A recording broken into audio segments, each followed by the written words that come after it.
Hey everyone, this is DJ Meyer, and I am proud to announce that I have a new course, start to finish uplifting trance in Ableton Live for advanced users. A bunch of you on YouTube were asking me for this course.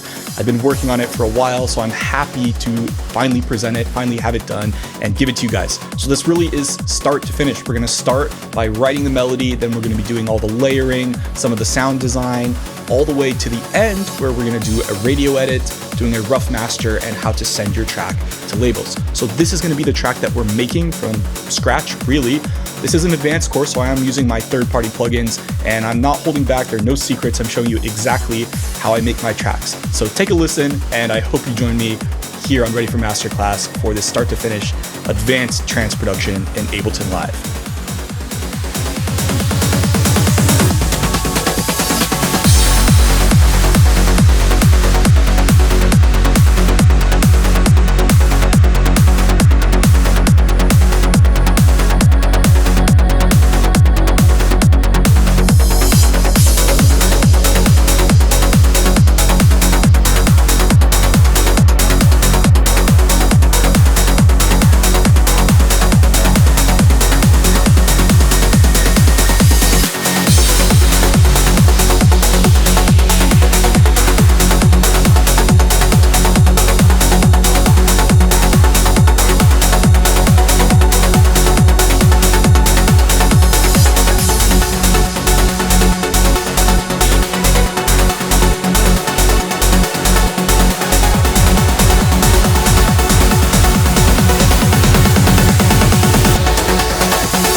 So anyway, thanks for listening, and I hope you join me for the full course on Ready for Masterclass.